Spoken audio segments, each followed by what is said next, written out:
खूबसूरत सुंदर मौके के लिए आपके वक्त का सुनने के लिए लेकर आप मुझे जाने के हमेशा को धन्यवाद करता हूँ कि आपके इस तरीके के आपको जितना चला आपको लोगों बाहर सबको परमिशन तो आपसे विनती करता हूँ अपना वचन अपनी आँख का द्वारा मुझे बताया ताकि जो वचन या लोगों को लोग हर वचन के द्वारा सिर्फ और सिर्फ हम घंटे रात वाले आपके रातों में नामी आपके धन्यवाद करते हैं। मैं अपने होठ अपने मुँह अपनी जुबान को भी आपके जीवित समझ गया तो मैं सौंपकर इस प्रार्थना को आपके प्यारे बेटे हमारे मंदिर यीशु मसीह के नाम को बच्चे दुनिया में कबूल करेंगे। आमीन। Praise the Lord. Praise the Lord. अभी आप लोग बड़े जोश में गाना गा रहे थे क्वायर के साथ, बता दें कौन सा गाना गा रहे थे आप?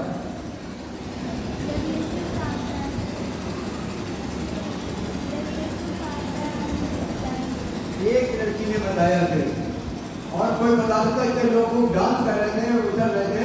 अगर आप लोग इसी तरह करेंगे और सुनेंगे कुछ भी को फायदा नहीं आपकी जिंदगी में, परमेश्वर कोई आशीष देने वाला नहीं है।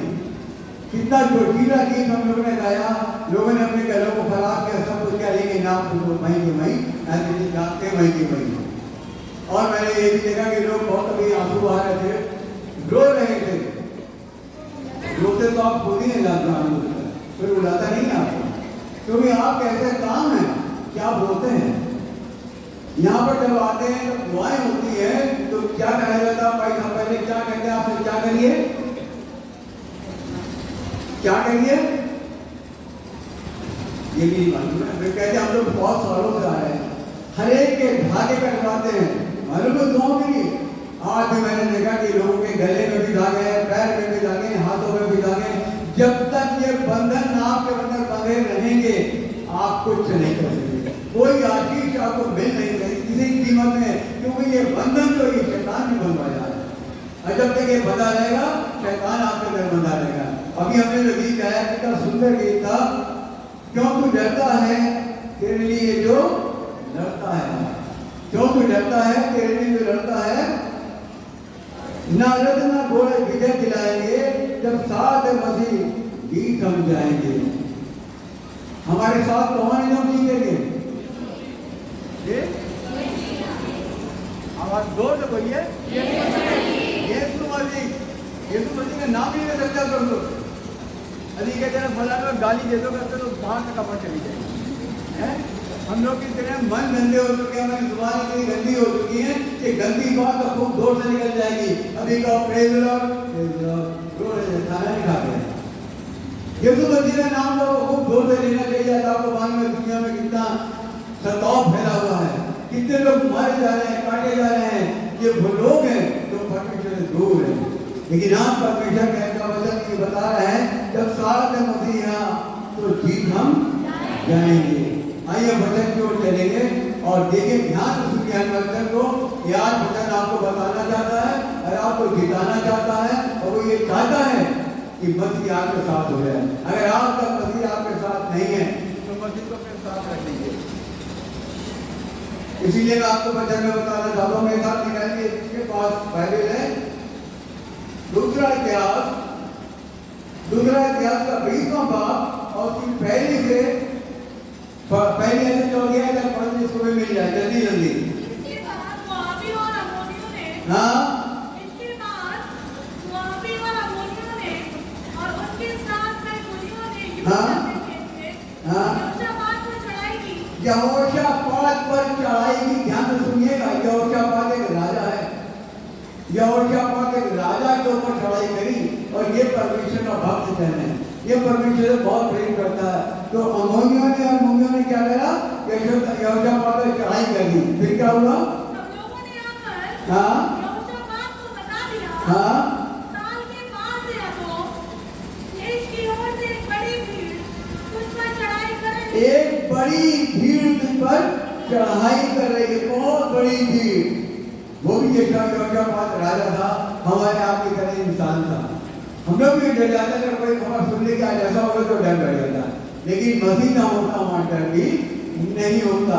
इसलिए अपने अंदर मसीह को बिल्कुल फंसा दीजिए, सारा डर खत्म कर दीजिए अपने अंदर का, और देखिए आगे क्या लिखा है। और देख में हाँ सब जो अन्न नदी भी कहलाता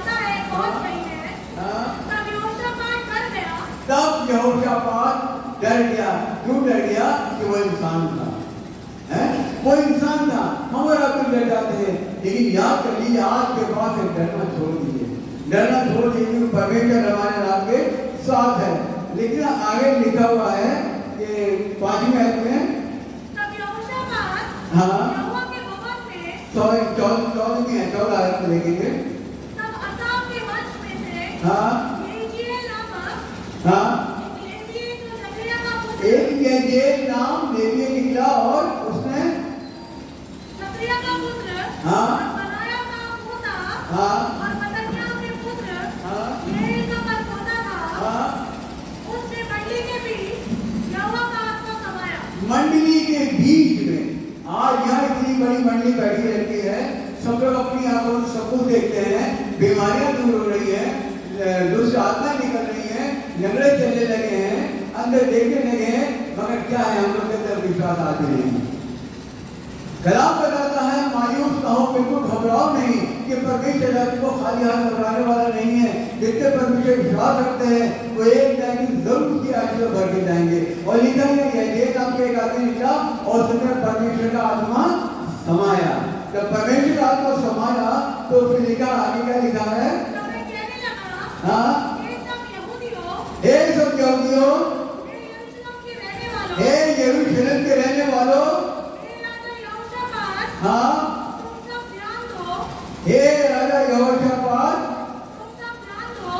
हाँ आगे यहोवा तुमने से यूं कहता है, यहोवा कह रहा है। देखिए अगर यहोवा आपके मेरे साथ है तो यहोवा से बातें करता है और हमेशा बात करता है। ऐसा कभी नहीं कहते खुदा ने कोई बात नहीं करी, खुदा ने सैमुएल को ही पुकारा, अब्राहम को ही पुकारा, बहुत से ऐसे खुदा के लोग हैं जिनको खुदा ने पुकारा और वो हमको राम को भी पुकारता है। आगे क्या लिखा है? तुम इस बड़ी भीड़ से मत डरो तुम इस बड़ी भीड़ से मत डरो और तुम्हारा मन कच्चा ना हो, तुम। अब आगे ध्यान सुनेंगे, तुम्हारा मन कच्चा ना हो क्योंकि युद्ध तुम्हारा नहीं, हाँ परमेश्वर का है। ये मैं बात आपको बताना चाहता हूँ, युद्ध तुम्हारा नहीं है, आप लोगों का युद्ध नहीं है। आप लोग वहां तक डरते हैं शैतानी ताकतों से, गलत लोगों से डरते हैं तो डरना छोड़ दिए, क्योंकि युद्ध आपका नहीं बल्कि किसका है? परमेश्वर का है। परमेश्वर हमारे साथ रहता है तो हमारा कोई पार भागा नहीं कर सकता। इसलिए जरूरी है कि आगे 17वें आयत में लिखा है, इस लड़ाई में तुम्हें लड़ना ना होगा, यहूदा और हे यरूशलेम ठहरे रहना और खड़े रहकर यहोवा की ओर से अपना बचाव देना, कुछ मत करना, खड़े रहना सिर्फ यहोवा की ओर से, ज्यादा नहीं रहना।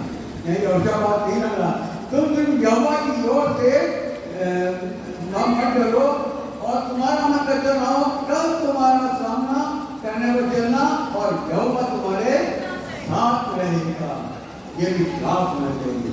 तीन हाथ ही हमारा दिमाग ताबीजों पे, कंडों पे और भागों पे इनका बना हुआ है। कभी तो आज हमारे मन में ना लोगों से नहीं आ रही, जब मुझे भैया तुमने कहा क्या ऐसे ही ऐसे ही बना, वो शैतान ने बांध दिया, आपको हटने वाला नहीं है। शैतान चिपक गया तो आपको भागने की जगह नहीं मिलेगी। और आज जो सताव चल रहा है, परमेश्वर ने कितने 100 पहले भविष्यवाणी करी कि अंत के दिन में सताव आएगा, सताव भी आ गया है और ये अंत के दिन भी चल रहे हैं। ये वो दिन है कि हमको और आपको अपने आप को बचाने का मौका चाहिए, हम बचाने की कोशिश करें, बचाएंगे मेरी तरह से। आप देखिए हमारी बहनें जो हैं हरियाणा में, चंडीगढ़ में, छत्तीसगढ़ में, उड़ीसा में जगह जगह लड़ने को तैयार है और साथ ही साथ अपने जान को भी दे रही है, अपने प्राण भी दे रही है, लेकिन लड़ भी रही है। क्यों? क्योंकि परमेश्वर भी लड़ता है। ये मत सोचिए कि जो मर गए तो परमेश्वर के लड़ते लड़ते मर गए, वो मर गए ही नहीं, वही परमेश्वर में जी हुई है। वो लोग मरते नहीं बल्कि सो जाते हैं। इसलिए परमेश्वर का वचन ये कह रहा है कि और तुम्हारे साथ है, जो और तुम्हारे साथ है। 18 में लिखा, तब यहोशापात भूमि की ओर मुंह करके गिरा, झुका और सब यहूदियों और यरूशलेम के निवासियों ने यहोवा के सामने गिर के यहोवा को दंडवत किया। कहते हैं जब मुसीबत आती है तो यहोवा को पूछने लगते हैं। आप लोग में बहुत सारे लोग हुए जो बड़ी बड़ी कहाँ चंगाइयाँ मिलती हैं, जो वहाँ चलते हैं, चंगे हो जाएंगे, वापस लौट जाएंगे। लौटने की जिसने भी सोची है, सोचिए परमेश्वर उसको किसी गाल में छोड़ा दीजिए। तो जरूरी है कि हम परमेश्वर की बातों को माने। उसका झुके देखिए, उसका झुक गया, दंडवत करने लगा, राजा हो गए, तो हमारी रात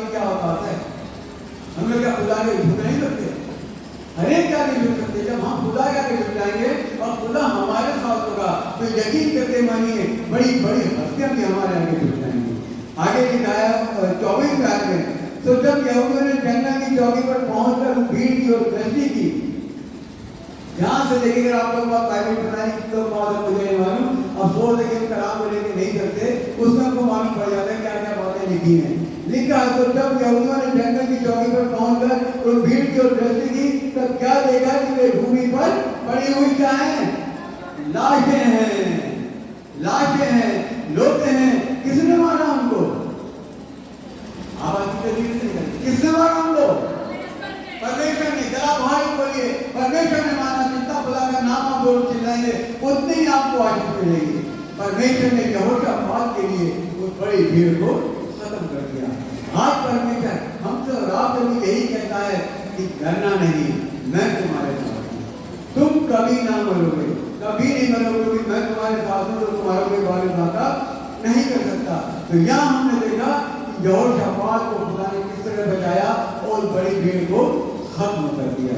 यदि हम निकालेंगे निर्गमन की पुस्तक उसका 14वां बाब, निर्गमन उसकी 14वां बाब निकालेंगे, उसकी 13वां में लिखा है, मूसा ने लोगों से कहा, डरो मत, खड़े खड़े वो उद्धार का काम देखो, यहोवा तुम्हारे लिए करेगा, क्योंकि जिन मिस्रियों को तुम आज देखते हो उनको फिर कभी ना देखोगे। वो मिस्री, वो फौज जिन्होंने 403 साल इस्राएलियों को गुलाम बना के रखा था, बहुत सताया, बहुत मारा था, बहुत ज्यादा सब्र करते थे। जब मूसा को आजाद करा के ले गया तब उन्होंने क्या देखा? आगे लाल सहारा आ गया, पार करने का रास्ता नहीं था, पीछे से मिस्रियों की फौज आ गई। तब वो लोग यहोवा पर क्योंकि दुहाई देने लगे। तब मूसा ने कहा कि घबराओ मत, यहोवा आप भी तुम्हारे लिए लड़ेगा, इसलिए तुम चुपचाप रहो, इसलिए तुम चुपचाप रहो। बार बार ये बात कही जा रही है कि यहोवा लड़ेगा, हम नहीं लड़ेंगे, हम नहीं लड़ेंगे। अगर उसका आपके जीवन में कभी बात रही हो, कभी आपके खिलाफ किसी ने गलत काम किया हो, तो आपने उसका फल उसको नीचे देखा होगा, देखा ना? मैंने तो बहुत देखा। अगर हम किसी को भी छोड़ देंगे, ठीक है तुमसे जो गलती हो गई कोई बात नहीं, तुम माफ किया, लेकिन उस गलती का पलटा परमेश्वर लेकर, परमेश्वर का कहना है कि बदला लेना मेरा काम है। इसलिए यहाँ पर लिखा है कि इसलिए तुम चुपचाप रहो। 26, 27, 28, 3 आयत पढ़ती है निर्गमन की। यहोवा ने मूसा से कहा, यहोवा ने मूसा से कहा, अपना हाथ समुद्र के ऊपर बढ़ा, हाँ, बीचल मिस्री हो, हाँ, और उनके रथ हो, और सवारों को वे बहने लगे। और क्या हुआ? ये समुद्र ने अपना हाथ समुद्र के ऊपर बढ़ाया, समुद्र के ऊपर बढ़ाया। किसने? मूसा ने। किसने कहा था उससे? मूसा ने किसने कहा था? परमेश्वर ने। इधर के लोग बिल्कुल आवाज नहीं, बिल्कुल आवाज। आप लोग क्या बिल्कुल अंधकार में पड़े हुए हैं? क्या कुछ आपको समझ में नहीं आ रहा? जोर से बोला कि परमेश्वर ने आपको जितना चिल्लाएंगे उतने ही आपके घर में आशीषें आएंगी, तकलीफें दूर होंगी, बीमारियां दूर होंगी, नौकरियां मिल जाएंगी, सब कुछ हो जाएगा जब परमेश्वर के नाम को लेंगे। तब ऐसे नहीं। आगे क्या लिखा है? और वो रोते रोते क्या हुआ? हाँ, कि समुद्र में ज्यों का त्यों हो गया, हाँ, और मिस्री बेटे भागने लगे, हाँ, परंतु यहोवा ने उनको समुद्र के बीच ही में हाँ, झटक दिया। झटक दिया। किसको? इस्राएलियों को। शाबाश, मिस्रियों को, जो दुश्मन थे इस्राएलियों के, जो दुश्मन थे उनको खुदा ने उनके बीच में झटक दिया। वैसे मेरी आवाज आ रही होगी? हाँ, ठीक है। तो मिस्रियों का क्या? सारे के सारे मिस्री जितने थे सबको समुद्र के बीच में झटक दिया, मतलब खत्म कर दिया। मिस्री वहां पर मर गए और यहोवा की दुआई दे रहे थे लोग, हैं? आज बात सही है, नेकी करो तो उसका फल मिलता नहीं है। मैक्सिमम देखा जाता है कि अगर आप किसी की भलाई करेंगे तो उसका जवाब मिलना बहुत मुश्किल है, लेकिन जवाब की चिंता ना करिए, जवाब हमारा खुदा को देता है, क्योंकि फल देने का हक खुदा के पास है। उसके पास वो हमारे लिए जीवन का टुकड़ रखा हुआ है जो हमको देना चाहता है। इसलिए जरूरी यही है कि पूरी की पूरी इस्राएली कौम, पूरी की पूरी सब समुद्र के बीच के अंदर मर मिटी, और उनके लिए किसने लड़ा? यहोवा ने। तो मेरे प्रिय बात आज मैं आपको समझाना चाहूँगा, समझिए, विश्वास में मजबूत होइए कि अगर परमेश्वर हमारे साथ रहेगा तो हमारा कोई भी भारी वादा कर नहीं सकता। हम निकाले यहूदी की पुस्तक निकाले और उसमें लिखा, पहले बाप की 5वें आयत में लिखा है, जैसे मैं मूसा के साथ रहा करता था वैसे तेरे साथ रहूंगा। हैं? जैसे मैं मूसा के साथ रहा करता था वैसे मैं तेरे साथ रहूंगा। अभी वो यहाँ पे गीत हो रहा था, बच्चा नीले आसमां के पार जाएंगे मेरा यीशु रहता वहां है, उसका कोई भी वादा ना होगा अधूरा, हर एक वादा उसका होता है एक वादा नहीं, उसका हर एक वादा पूरा है। जब उसका वादा पूरा होगा तो हम क्यों नहीं यकीन करते उसके ऊपर? हैं? क्यों नहीं यकीन करते? कर तो देखिए, हमने तो बहुत यकीन किया है, बहुत मर मर के अपनी जिंदगी को जिया है, रात भी जी रहे हैं, जब तो अपना चाय कर दिलाएंगे। आप बगैर मैंने विशेष ये बात अंजलि को बताई थी, आजकल अपनी वाइफ को बताई थी।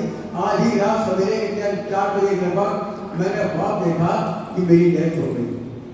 मेरा ख्वाब देखा कि मेरी डेथ हो गई, और मेरी डेथ हो गई तो मेरा बेटा और मेरी वाइफ दोनों मेरे को लेके ग्रेवयार्ड पहुंचे, मतलब कब्रिस्तान पहुंचे। वहां जाके उस ग्रेवयार्ड वाले ने मेरे लिए कब्र पहले ही खोद रखी थी कि भाई ये आएंगे, हो जाता है ना, कब्र पहले खुदवा दी जाती है, वो कब्र खोद दी गई। लेकिन जब मैं वहां पहुंचा तो वहां जाके मेरे जिंदगी फिर से आ गई, मैं फिर जिंदा हो गया। अब सवाल ये हुआ कि वो कब्रिस्तान वाला कह रहा है कि भैया इनको तो दफनाना ही पड़ेगा क्योंकि इनका तो पूरा हिसाब किताब हो चुका है, सारी ये कब्र खुद गई है, इनको जान मिलने का जिंदा रहूंगा क्या? अब मैं ये सोचता रहा, मैंने अपने इन दोनों से कहा ऐसा करो सीधे कान को चले जाओ, वैसे ही मेरी आँख खुल गई। अब मैं आपको बात बताना चाहता हूँ ये क्यों हुआ। ये इसीलिए हुआ, इसीलिए कहता है अगर हम कलाम को नहीं पढ़ेंगे तो हमें कलाम का मतलब नहीं समझ में आएंगे। यशायाह 50 अपनी 4 आयत में लिखा हुआ है कि खुदा हमको जगाने आता है, जो टाइमली सवेरे प्रेयर करते हैं, प्रार्थना करते हैं, उनको खुदा किसी न किसी बहाने जगाने आता है। मेरे दिल में मौत का डर आ मेरी आँख खुल गई और समय टाइम था 4:43। ये लोग प्रार्थना का समय होता। इसलिए तो कलाम को पढ़िए, उसमें यकीन करिए और चलिए, खुदा आपको जगा देगा। ये नहीं कि खुदा आपको आगे जगह मैं उठ ऐसे नहीं, वो किसी ना किसी बहाने कोई आपका दरवाजा खटखटा देगा, या अगर आपके घर में आपका डॉगी भी है तो वो भी आपको आगे जगह देगा, मेरे डॉगी जगह देगा। तो परमेश्वर ने कई रास्ते निकाल रखे हैं हम लोगों के लिए, जो उसे लिखता है ना उसका कोई भी वादा ना होगा अधूरा, हर एक वादा उसका होता है पूरा। उसे आगे निकाली और जो 23 बाप निकाली है, 23 बाप उसकी नमी है। जैसे आपको ने वादा कर दिया मैं तेरे साथ, जैसे मूसा के साथ कहता था वैसा ही तेरे साथ भी रहूंगा। आगे यहोवा ने तुम्हारे सामने से बड़ी बड़ी और बलवंत जातियां निकाली। देखिए बता रहे हैं उसको, जिसको यहोशू को बता रहा है कि बड़ी बड़ी और बलवंत जातियां कौन है, मैं सुनता हूँ सब लोग साथ थे, उनका निकाला है। और तुम्हारे सामने हाँ आज के दिन तक हाँ कोई ठहर नहीं सका। आज के दिन तक तुम्हारे सामने कोई ठहर नहीं सकता, क्योंकि जहाँ परमेश्वर होता है वहाँ कोई ठहर ही नहीं सकता। सिर्फ वही लोग ठहरते जो खुदा के लोग होते हैं, जो खुदा के चुने हुए लोग होते हैं। खुदा के चुने हुए लोगों में बड़ी सामर्थ होती है, अगर वो मार भी दिए जाए ना तो उनको ऐसा नहीं होता। क्योंकि जब हम कलाम में देखते हैं तो जब पतरस को सलीब दी जा रही थी तो पतरस ने क्या कहा था, मुझे उल्टी सलीब दो है, तकलीफ सहने की तैयार है। कौन? ये वो लोग हैं जो परमेश्वर के लोग हैं। पौलुस को कितनी बार ताड़ना मिली, कितनी बार ताड़ना मिली, मगर उससे कोई बात नहीं, जीना मेरे लिए मसीह और मरना मेरे लिए लाभ है। तो हमको क्या करना है, हमें डरना नहीं, डर के नहीं रहना। और ये वाकई में वो समय आ गया, कैसे में लोग बहुत डर रहे, सोचते अब क्या होगा। टीवी पे न्यूज देखते तो बड़ी अजीब खबरें आती हैं, मोबाइल में भी खबरें आते हैं, लेकिन मेरे प्रियो बिल्कुल डरिए नहीं कि परमेश्वर हमारे साथ है। आगे लिखा ठहर नहीं सका 10वीं आयत में, तुम में से एक मनुष्य हाँ 1000 मनुष्य को भगाएगा। कितने मनुष्य को? 1000। एक मनुष्य 1000 मनुष्य को भगाएगा। आप सोच रहे हो ये कैसे होगा? सैमसन ने एक गधे के जबड़े से 10,000 को मारा था, 10,000 को मारा था। 30 लोमड़ियों को पकड़ के बांध दिया था। कोई एक लोमड़ी पकड़ सकता है? एक लोमड़ी को पकड़ सकता है? लोमड़ी से ज्यादा चालाक जानवर कोई नहीं होता। वो 30 लोमड़ियों से पकड़ के परिचयों के खेतों में छोड़ दी। परमेश्वर ने वजह से बता रहा है कि तुम्हें एक मनुष्य 1000 मनुष्य को भगाएगा वचन के अनुसार तुम्हारी ओर से लड़ता है। बार बार वो कह रहा लड़ने के हमारा नहीं है, कोई भी प्रॉब्लम नहीं होगी, लड़ाई नहीं होगी, क्योंकि लड़ने के लिए मेरा खुदा तैयार है। हमारा खुदा से मिलकर रहें, उसकी सिर्फ उसकी आज्ञाओं का पालन करें, वो जो हमसे चाहता है वो करें। हम अपनी मनमानी करते हैं, वही हम मान खा जाते हैं। नीति वचन 3:5 में लिखा तो अपनी समझ का सहारा मत लेना, परंतु संपूर्ण मन से परमेश्वर पर भरोसा करो। हम लोग तो अपना भरोसा कर लेना, अरे हम तो बहुत तगड़े हैं, हम तो बहुत बॉडी बिल्डर है, 10 मेरा आदमी मेरा क्या कर सकते हैं, एक ही आदमी को आगे फेंक देगा। हम लोग का अहम क्या आ जाता है, घमंड आ जाता है कि हम बहुत कुछ कर सकते हैं, लाखों करोड़ रुपया हमारे पास आ गया तो क्या हो, पर बहुत खुश हो गए। देखा था जब नोटबंदी हुई तो नदियों में पैसे बह रहे थे, नोट बह रहे थे, 1000 500 नोट बह रहे थे, ये बंदे टकरी हुई ना। नोट हमको बचा पाएगा ना कोई, हमारे रिश्तेदार कोई नहीं बचा सकता। बचाने वाला एक है, वो सिर्फ हमारा जिंदा खुदा है। आगे लिखा गया है इसलिए अपने परमेश्वर से प्रेम रखने की पूरी चौकसी करना, इसलिए अपने परमेश्वर से प्रेम रखने की पूरी चौकसी करना। जितने भी लोग यहाँ पर आए हैं, उनका बहुत सारा पहली बार भी आया, अगर मुझे ना मालूम हो तो वो भी इसी को ध्यान रखें कि परमेश्वर से प्रेम रखेंगे तभी आशीष को प्राप्त करेंगे। मुर्दे चलने लगते हैं, मुर्दे जिंदा हो जाते हैं, बीमार खड़े हो जाते हैं। और 30 साल का मरीज खुदा कहता उठ खड़ा अपनी खाट उठा चलती, एक डांट में बात वो जल्दी दौड़ने लगता है।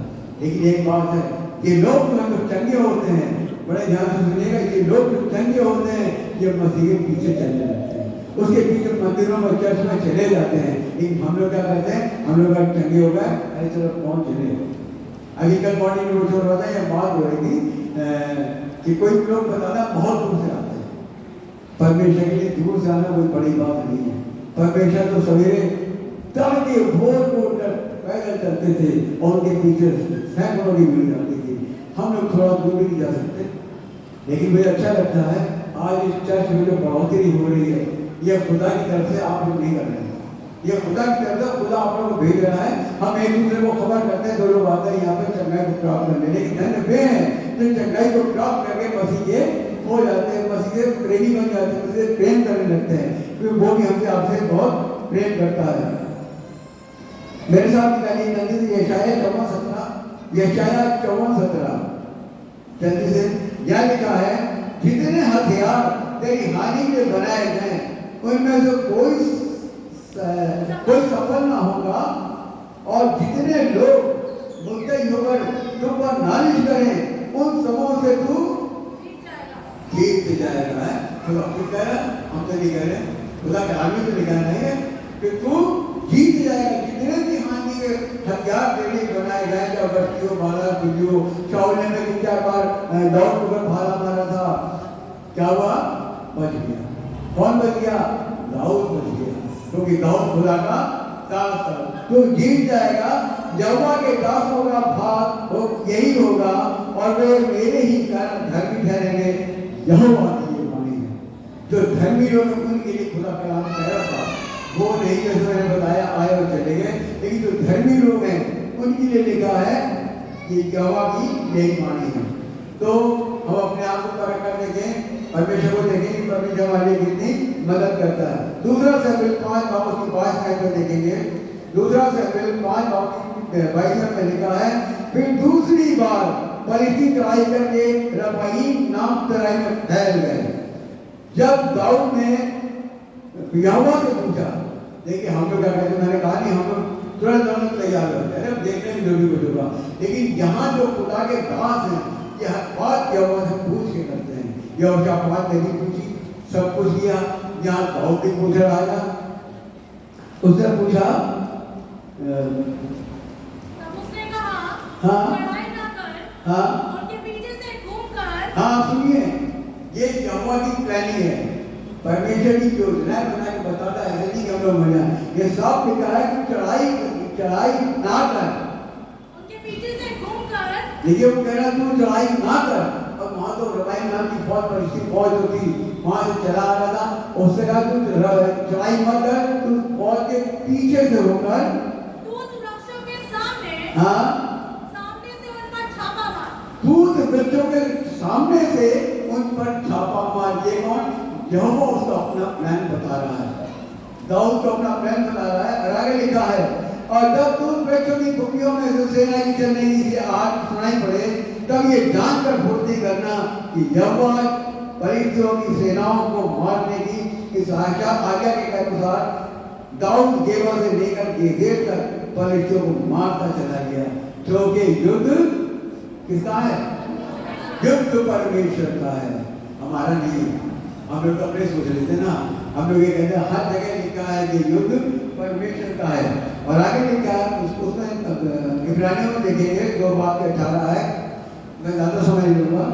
उसमें लिखा है क्योंकि जब उसने परीक्षा की दशा में दुख उठाया, हमारे प्रभु यीशु मसीह ने परीक्षा की दशा में जब उन्होंने दुख उठाया तो वो उनकी भी सहायता कर सकता है जिनकी परीक्षा होती है।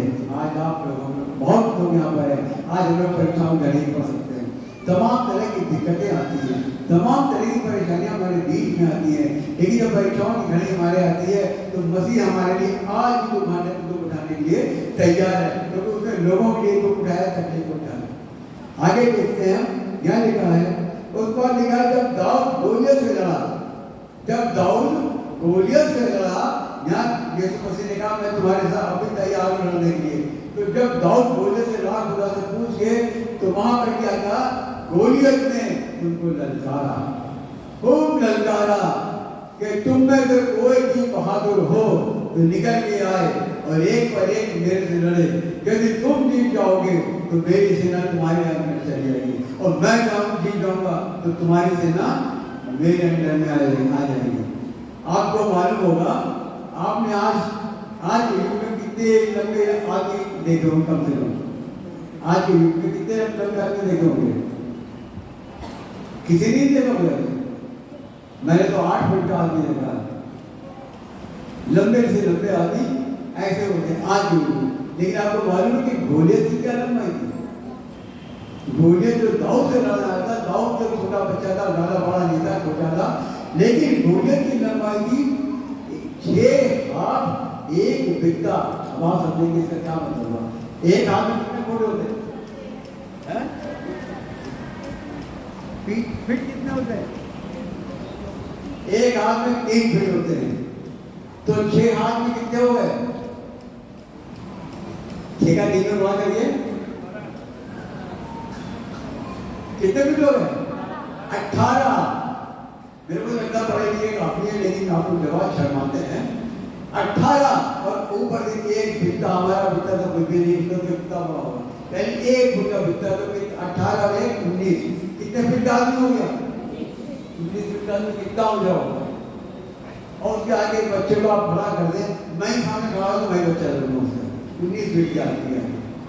तो मतलब यहाँ लिखा है वो सामने आया चिल्लाता, लेकिन दाऊद घबराया नहीं, तो खुदा ने उसको कहा था मैं तेरे सामने लड़ना नहीं।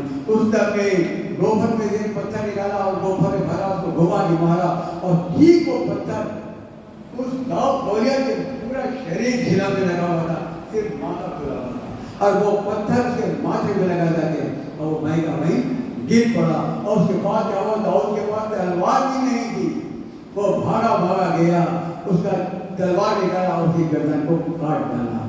आप लोगों ने कहावत सुनी होगी, जिसका जूता उसी का सर, सुना ना? जिसका जूता उसी का सर। वही दाऊद उसका गोली का घमंड वहां निकालकर दाऊद ने उसको दिखा दिया। और मेरे वीडियो ये सब दाऊद के कारण हुआ।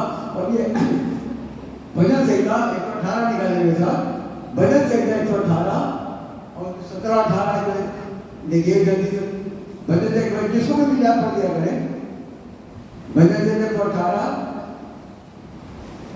हाँ पढ़ो, 17 और 18 दोनों। मैं नाम करूंगा वरन जीवित रहूंगा। कौन कह रहा है ये? जी हाँ, थैंक यू। ये दाऊद कह रहा है कि मैं नाम करूंगा वरन जीवित रहूंगा और परमेश्वर के कामों का वर्णन, जो आज परमेश्वर ने मेरे ऊपर इतनी आशीषें बरसाई हैं, जो आज वो देता जा रहा है, उसका वर्णन करता रहूंगा। परमेश्वर ने मेरी बड़ी ताकत दी है। हाँ, परमेश्वर ने मेरी बड़ी सहायता तो की। आज मैं भी कह सकता हूँ परमेश्वर ने मेरी बहुत सहायता तो की है। ताड़ना ताड़ना था, हाँ ताड़ना की मतलब पर परेशान हुए ना, जैसे लोग तकलीफ मुसीबत परेशानी आती है, ताड़ना करिए परमेश्वर मेरी ताड़ना तो की है, लेकिन परंतु मुझे मृत्यु के वश में नहीं किया। परंतु मुझे मृत्यु के वश में नहीं किया। मैं भी आपके सामने बताना नहीं चाहता, जिंदा खड़ा हूं इसलिए कि बड़ी ताड़नाएं मेरे ऊपर भी हुई, बहुत ताड़नाएं, इतनी कि आप लोग सुनेंगे तो आप सोचेंगे कि ये बच कैसे है। मतलब मेरा कहने का इसलिए आज मेरा जो जीवन है, मैं सिर्फ परमेश्वर का ही वर्णन हर जगह करता रहूंगा, क्योंकि उसने मुझको आशीष दी है। आगे देखेगा तो लिखा है परमेश्वर हर जगह हर समय अपने लोगों की रक्षा करता है, क्योंकि पर हमसे प्रेम करता है। अगर हम देखेंगे कहने की पुस्तक में लिखा है कि जब राजा नबूकदनेस्सर राजा ने तीनों को शद्रक मेशक अबेदनगो को आग में डालने की इजाजत दी, तो उन्होंने कहा कि अब भी तुम मान जाओ, मेरी मूरत को तुम पूजा करो, उसको दंडवत करो। उन तीनों ने क्या कहा मालूम आपको? भले ही परमेश्वर मेरी रक्षा ना करे, मुझे ना बचाए, लेकिन मैं तेरी मूरत को दंडवत नहीं करूंगा। है आखिर हम यहाँ करें, हम सब छोड़ दें, ऐसे और क्या हुआ? सबसे बड़ी बात, जब वो आगे भट्टे में गए तीनों, तो नबूकदनेस्सर राजा ने ढांक के देखा कि किस तरह से ये जल रहे होंगे। तो अंदर देखा तो बहुत होता है, ये तीन डाले तो चार आदमी कहाँ से आ गए, ये चौथा आदमी कहाँ से आ गया? युद्ध तो परमेश्वर का है ना। उन्होंने तीनों ने परमेश्वर के नाम पर अपने आप को आग में ठोक दिया था और परमेश्वर ने उनको बचा लिया। वहां पे राजा नबूकदनेस्सर ने कहा आज के बाद से पूरे देश में जहां जहां हम लोग रहते हैं, ये शद्रक मेशक अबेदनगो के परमेश्वर का ही लोग दंडवत करेंगे, कोई किसी मूर्त की पूजा को नहीं करेगा। मेरे जीवन बड़े बड़े लोग छुप जाते हैं, वहां कहां से परमेश्वर आ गया था? सोचिए तो, यकीन करिए कि परमेश्वर को आग में भी बचाता है, पानी में भी बचाता है, शेरों की मांद से भी बचाता है, डलवा देता है डैनियल को। लेकिन राजा को डर होने से उससे दोस्ती करके उसको डरवाया गया था। उसने कहा कोई बात नहीं, सवेरे 4 बजे जब वो उठा तो उसने कहा हे डैनियल, क्या तेरे परमेश्वर ने तुझे बचाया? उसने कहा हाँ राजा, तू चिरंजीव रहे, मेरे जिंदा परमेश्वर ने मुझे साय से शेरों के मुंह बंद करके मुझे बचा लिया है। और परमेश्वर का ये वचन हमको आपको पूरी रीति से सिखाता है, दर्शाता है कि परमेश्वर का हमारे साथ है, तो हम परमेश्वर प्रेम करें, क्योंकि परमेश्वर ऐसा प्रेम करिए। ध्यान से सुनिएगा, बात मत करिए, आप लोग बैठे तो बैठेंगे। परमेश्वर का प्रेम करें तो ऐसा अद्भुत प्रेम करें, ऐसा प्रेम करें, लगन यीशु से लगा बैठे जो होगा देखा जाएगा। है ऐसी लगन परमेश्वर से लगाइए, जो भी कुछ होगा हमने तो खुदा को अपने आप में सौंप दिया है, जो होगा देखा जाएगा।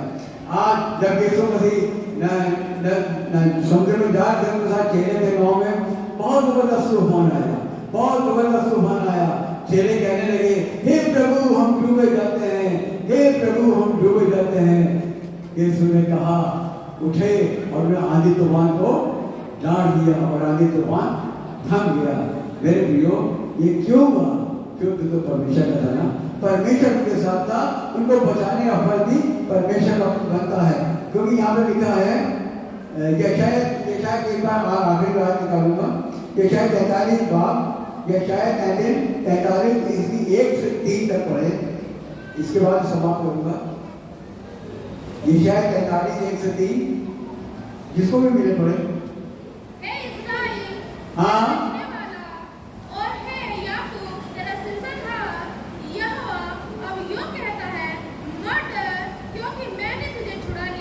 हाँ मैंने तुझसे तेरा नाम लेकर बुलाया है, तू मेरा ही है, तू मेरा ही है, मेरा ही है, मैं तुझे छुड़ा लिया है, तू मेरा ही है। जब तू जल में होकर जाए, मैं तेरे संग संग रहूंगा। जब तू किसके ऊपर जाए? जल के ऊपर जाए। समुद्र के ऊपर गए तो थे, लाल सागर में गए तो थे, क्या हो गया था? दो रास्ते हो गए थे, आराम में इजराइली निकल गए और दूसरी डूब गए। कुछ भी हो मैं तुझे बचाऊंगा। और आगे, और जब तू नदियों में होकर चले, तब मैं तुझे ना डुबा सकेगी। वो तुझे ना डुबा सकेंगी, नदियां तुझे मुझे डुबा न सकेंगी। एलिया और एलीशा यरदन को पार कर गए थे, नदियां सूख गई थी, वो पार चले भी गए और पार आ भी गया। उसके बाद जब तू आग में चले हाँ? तब तुझे आँच न लगेगी जब तू आग में चले तो तुझे आग ना लगेगी और उसकी लौ तुझे न जला सकेगी, और ना तुझे वो जला सकेगी, क्योंकि मैं यहोवा तेरा परमेश्वर हूँ। क्योंकि मैं यहोवा तेरा परमेश्वर हूँ। इस्राएल का पवित्र मैं उद्धार करता हूँ। हाँ, मैं इस्राएल का पवित्र उद्धार करता हूँ। बस यहाँ पे ये लिखा है, आग भी तुझे जला न सकेगी, आग न लगेगी। शद्रक मेशक अबेदनगो को आग के भट्टे में से निकाल लिया, उनको जरा सी आँच भी नहीं आई, उनके बाल नहीं जले, मोजे नहीं जले, कुछ नहीं जले, लेकिन वो बच गए। मेरे को एक बात याद आ गई, मैं आप लोगों सबको इस अंतिम बात आयत के बाद अब बंद करूँगा और ध्यान सुनिए, लेसन निकालिए, कोई भी टाइम जल्दी निकालिए। प्रकाशित वाक्य 22 बाब और उसकी 14-15 है। प्रकाशित वाक्य 22 बाब उसकी 14-15 है। धन्य वे जो अपने वस्त्र धो लेते हैं, हाँ, क्योंकि उन्हें जीवन के वृक्ष के पास हाँ, आगे का अधिकार मिलेगा। हाँ, और वे फाटकों से होकर हाँ, नगर में प्रवेश करेंगे। नगर में प्रवेश करेंगे। कौन? वो लोग जो अपने वस्त्र को परमेश्वर के लहू से धो लेते हैं। आगे पर कुत्ते ध्यान सुनिएगा, पर कुत्ते और टोले एक मिनट, ये कुत्ते किसको कहा गया? ये कुत्ते किसको कहा गया है? बहुत लोगों ने मेरे सवाल पूछा कि इसके लिए कुत्ते क्या होते हैं? ये कुत्ते वो लोग हैं जो परमेश्वर की राह पर नहीं चलते, परमेश्वर को धोखा देते रहते हैं और शैतान के फॉलोअर होते हैं। ये उनको कहा गया ये कुत्ते और टोले और टोने और व्यभिचारी और हत्यारे हत्यारे और मूर्ति पूजक और मूर्ति पूजक। और हर एक झूठ का जाने वाला, ध्यान सुनिए, हर एक मूर्ति पूजक और हर एक झूठ का जाने वाला हाँ, और कर वाला बाहर रहेगा। और कहाँ रहेगा? करने वाला बाहर रहेगा। किसके बाहर रहेगा? स्वर्ग से बाहर रहेगा। वो परमेश्वर के राह में प्रवेश नहीं कर पाएंगे। आपने सुनिए कौन कौन लोग?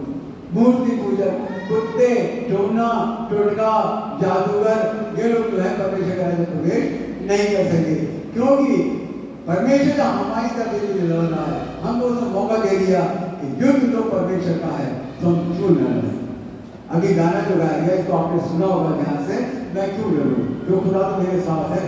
इसलिए जरूरी है कि आज से अपने जीवनों को परमेश्वर के सामने अर्पित कर दें।